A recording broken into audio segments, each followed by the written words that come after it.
ಬಲರಾಮನ ದಿನಗಳು ಇದು ಕೆ.ಎಂ. ಚೈತನ್ಯ ಅವರು ಡೈರೆಕ್ಟ್ ಮಾಡಿರುವಂತಹ ಚಿತ್ರ. ಇನ್ನು ಇದರ ಕಥೆ ವಿಚಾರಕ್ಕೆ ಬರೋದಾದ್ರೆ, ಬಲರಾಮ ಅಲಿಯಾಸ್ ಬಾಲ ಇಲ್ಲಿನ ಮುಖ್ಯ ಪಾತ್ರ. ಹಾಸನದಿಂದ ಬೆಂಗಳೂರಿಗೆ ಕೆಲಸ ಹುಡುಕೊಂಡು ಬಂದಿರ್ತಾನೆ.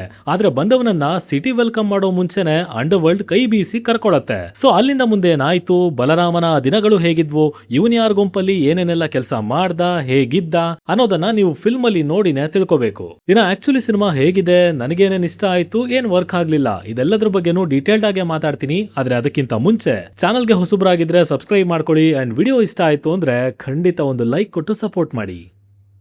ಇಲ್ಲಿರುವಂತಹ ಮೊದಲ ಪಾಸಿಟಿವ್ ಪಾಯಿಂಟ್ ಅಂದ್ರೆ ಅದು ಇದರ ಸ್ಕ್ರೀನ್ ಪ್ಲೇ. 70-80ರ ದಶಕದ ಬೆಂಗಳೂರು, ಆ ಭೋಗತ ಲೋಕ, ಅದ್ರ ಬಗ್ಗೆ ಆಲ್ರೆಡಿ ಹಲವಾರು ಕಡೆ ನೋಡಿರ್ತೀರಾ, ಕೇಳಿರ್ತೀರಾ. ಅಷ್ಟೇ ಯಾಕೆ ಕಾಲಕ್ಕೆ ಸಿನಿಮಾಗಳು ಸಹ ಬಂದಿದಾವೆ. ಅಂಡ್ ಈಗ ಈ ಬಲರಾಮ ಕೂಡ ಅದೇ ಜೈರಾಜ್ ಕೊತ್ವಾಲ್ ಟೈಮ್ ಪೀರಿಯಡ್ ಅಲ್ಲಿ ಕಾಣಿಸ್ಕೊಳ್ಳುವಂತ ಪಾತ್ರ.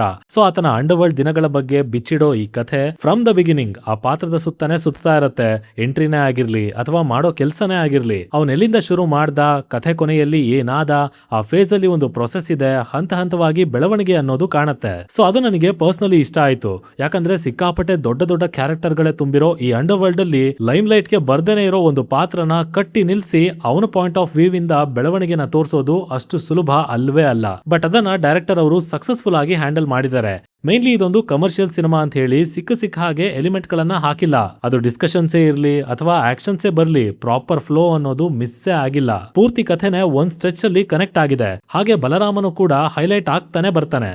ಇನ್ನು ಇದರ ಸಿನಿಮಾಟೋಗ್ರಫಿ ಅಥೆಂಟಿಸಿಟಿ ಎದ್ದು ಕಾಣುತ್ತೆ. ರೆಟ್ರೋ ಸ್ಟೈಲ್ ಸಖತ್ತಾಗೆ ಪೋರ್ಟ್ರೇ ಆಗಿದೆ. ಜೊತೆಗೆ ಫ್ರೇಮ್ಸ್ ಗಳು ಚೆನ್ನಾಗಿದ್ವು, ಇಷ್ಟ ಆಯ್ತು. ಬಟ್ ಇಂಪ್ರೆಸ್ ಮಾಡಿದ್ದು ಅಂದ್ರೆ ಅದ್ರೊಳಗಿನ ಡೀಟೇಲ್ಸ್, ಕಾಸ್ಟ್ಯೂಮ್ ಡಿಸೈನ್ ಇಂದ ಹಿಡಿದು ಕಲರ್ ಪ್ಯಾಲೆಟ್ಸ್ ವರ್ಗೂ ಪ್ರತಿಯೊಂದ್ರ ಮೇಲೂ ಕೆಲಸ ನಡೆದಿದೆ. ಫ್ರೇಮ್ಸ್ ಗಳೆಲ್ಲ ತುಂಬಾ ರಿಚ್ ಆಗಿ ಕಾಣುತ್ತೆ. ಮ್ಯೂಸಿಕ್ ವಿಚಾರಕ್ಕೆ ಬಂದ್ರೆ ಸನಾ ಅವರು ಹಲವು ಕಡೆ ಎಲಿವೇಟ್ ಮಾಡೋ ಅವಕಾಶ ಇದ್ರೂ ಅದನ್ನ ಮಾಡಿಲ್ಲ. ಶುರು ಒಂದನ್ನ ಬಿಟ್ರೆ ನೆನಪಲ್ಲಿ ಉಳಿಯೋ ತರ ಹಾಡುಗಳು ಸಹ ಇರ್ಲಿಲ್ಲ. ಬಟ್ ಸ್ಟಿಲ್ ಒಂದು ವೆರೈಟಿನ ತಂದಿದ್ದಾರೆ. ರೆಗ್ಯುಲರ್ ರುಟೀನ್ ಅಪ್ರೋಚ್ ಇಂದ ಹೊರಗೆ ಬಂದು ಒಳ್ಳೊಳ್ಳೆ ಥೀಮ್ ಮ್ಯೂಸಿಕ್ ಅನ್ನ ಸಂದರ್ಭಕ್ಕೆ ತಕ್ಕ ಹಾಗೇನೆ ಕೊಟ್ಟಿದ್ದಾರೆ ಅಂತ ಹೇಳ್ತೀನಿ. ಪರ್ಫಾರ್ಮೆನ್ಸ್ ವಿಷಯಕ್ಕೆ ಬಂದ್ರೆ ಆಕ್ಚುಲಿ ಪಾತ್ರನ ಬರ್ದಿರೋ ರೀತಿನೂ ನೋಡಿ ಹೇಳ್ಬೇಕಾಗತ್ತೆ. ಅಂಡ್ ಆ ಲೆಕ್ಕದಲ್ಲಿ ಇಲ್ಲಿ ವಿನೋದ್ ಪ್ರಭಾಕರ್ ಅವ್ರದ್ದು ಡಾಮಿನೇಟಿಂಗ್ ಕ್ಯಾರೆಕ್ಟರ್, ಬಟ್ ವೇರಿಯೇಷನ್ಸ್ ನ ಕೂಡ ಅಷ್ಟೇ ನೀಟ್ ಆಗಿ ಹ್ಯಾಂಡಲ್ ಮಾಡಿದ್ದಾರೆ. ಅಂಡ್ ಅದನ್ನ ಬಿಟ್ರೆ ವಿನಯ್ ಅವರು, ಆಶೀಶ್ ವಿದ್ಯಾರ್ಥಿ ಅವರು, ಪ್ರಿಯಾ ಆನಂದ್ ಅವರು ಎಲ್ಲರೂ ಚೆನ್ನಾಗೇನೆ ಪರ್ಫಾರ್ಮ್ ಮಾಡಿದ್ದಾರೆ. ಇನ್ನು ನನಗಿಲ್ಲಿ ಏನು ವರ್ಕ್ ಆಗಿಲ್ಲ ಅಂತ ಅಂದ್ರೆ ಅದು ಇದರ ನರೇಟಿವ್ ಅಪ್ರೋಚ್. ಹಿಂದೆ ಬಂದಂತ ಸಿನಿಮಾಗಳು ಈಗ ಇವರು ಮುಟ್ಟಿರೋ ಸಬ್ಜೆಕ್ಟ್ ಕಥೆಲಿ ಅಂತ ವ್ಯತ್ಯಾಸ ಮಾಡೋದಕ್ಕಾಗಲ್ಲ, ಅದು ಗೊತ್ತಿರೋದೇನೆ. ಬಟ್ ಅಟ್ಲೀಸ್ಟ್ ಹೇಳೋ ರೀತಿನೇ ಇಂಟ್ರೆಸ್ಟಿಂಗ್ ಆಗಿ ಇಡ್ಬೋದಾಗಿತ್ತು. ಆದ್ರೆ ಪ್ರತಿಯೊಂದು ಕೂಡ ಸ್ಟ್ರೈಟ್ ಫಾರ್ವರ್ಡ್ ಆಗಿದೆ. ತುಂಬಾ ಬೇಗನೆ ಪ್ರೆಡಿಕ್ಟಬಲ್ ಆಗ್ಬಿಡತ್ತೆ ಸಿನಿಮಾ. ಆಲ್ಸೋ ಕೌಂಟರ್ ಪಾಯಿಂಟ್ ಗಳು, ಟ್ವಿಸ್ಟ್ ಗಳು ಅಂತ ಇದ್ದಿದ್ದು ಕೂಡ ಕಡಿಮೆನೆ. ಹಾಗಾಗಿ ಸಿಚುವೇಶನ್ ಇಂಟೆನ್ಸ್ ಆಗಿದ್ರು ಸಹ ಮುಂದೆ ಏನಾಗತ್ತೆ ಅನ್ನೋದು ಎಕ್ಸ್ಪೆಕ್ಟೆಡ್ ಲೈನ್ಸ್ ಅಲ್ಲೇ ಇದ್ದಿದ್ರಿಂದ ಅಷ್ಟು ಎಂಗೇಜಿಂಗ್ ಅಂತ ಅನ್ಸಲ್ಲ. ಜೊತೆಗೆ ಪಾತ್ರಗಳು ಅಷ್ಟೇ ತುಂಬಾ ಸಿಂಪಲ್, ಸ್ಟ್ರೈಟ್, ಹೆಚ್ಚು ಲೇಯರ್ಸ್ ಅಥವಾ ಆರ್ಕ್ ಅಂತಾನು ಕಾಣ್ಲಿಲ್ಲ. ಇನ್ನು ಟೆಕ್ನಿಕಲ್ ವಿಷಯಕ್ಕೆ ಬಂದ್ರೆ ಎಡಿಟಿಂಗ್ ಖಂಡಿತವಾಗ್ಲೂ ಬೆಟರ್ ಆಗ್ಬೇಕಾಗಿತ್ತು. ಅಷ್ಟು ಚೆನ್ನಾಗಿ ಬಂದಿಲ್ಲ. ಸ್ಪೆಷಲಿ ಫೈಟ್ಸ್ ಹಾಗೆ ಟ್ರಾನ್ಸಿಷನ್ಸ್ ತುಂಬಾ ಅಬ್ರಪ್ಟ್ ಆಗಿ ಕಾಣುತ್ತೆ. ಇವನ್ ಆ ಒನ್ ಟೇಕ್ ಫೈಟ್ ಕೂಡ ಅಷ್ಟು ನೀಟ್ ಆಗಿ ಪ್ರೊಸೆಸ್ ಆಗಿಲ್ಲ.